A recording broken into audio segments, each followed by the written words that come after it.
আসসালামু আলাইকুম। আজকে আপনাদের চিকেন চাপ রান্না করে দেখাবো। প্রথমে আমি ফ্রাই প্যানে তেল দিয়ে দিলাম।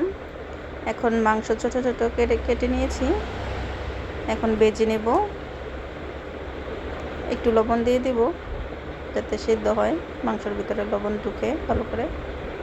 একটু লবণ দিয়ে ভালো করে ভেজে নেব। ভালো করে ভেজে এখন উঠিয়ে নেব।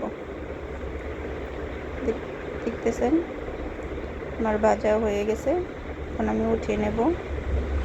উঠিয়ে নিয়ে এই তেলের ভিতরেই আবার 1 কাপ পেঁয়াজ দিয়ে দেব।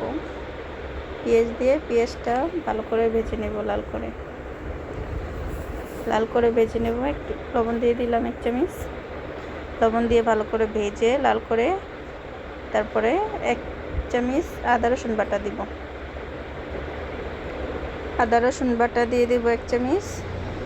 দিয়ে একটু নেড়ে চেড়ে ভেজে নেব যাতে কাঁচা গন্ধটা চলে যায়। 1 চামচ বাদাম বাটা দিলাম, 1 চামচ মশলা বাটা দিলাম, দিয়ে আবার একটু ভেজে নেব। এখন হলুদ মরিচ দিব, 1/2 চামচ হলুদ, 1/2 চামচ মরিচ, যে যতটুকু ঝাল খান ওই অনুপাতে দিবেন। এখন একটু পানি দিয়ে দিব, পানি দিয়ে কষিয়ে নেব। এখন একটু সয়া সস দিলাম 1 চামচ, ভিনেগার দিয়ে দিলাম 1 চামচ, টমেটো সস দিলাম 2 চামচ।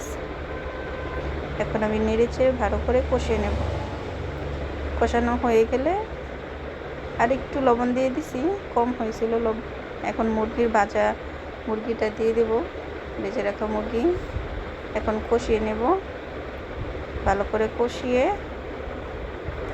পরে পানি দিয়ে দেব পরিমাণ মতো যাতে সেদ্ধ হয়। বেশি পানি দেব না, পরিমাণ মতো পানি দিয়ে কাঁচামরিচ দিয়ে ঢেকে দেব। চুলার আঁচটা একটু কমিয়ে দেব, লো মিডিয়ামে রেখে দেব। এখন ভালো করে কষিয়ে নেব। ভালো করে কষিয়ে নেড়ে দিতে হবে যাতে নিচে না লেগে না যায়। এই যে দেখতে পাচ্ছেন এই অবস্থা। আমার রান্না শেষ। আপনারা নান রুটির সাথে খেয়ে দেখতে পারেন, ঘরে তৈরি করে, অনেক মজা।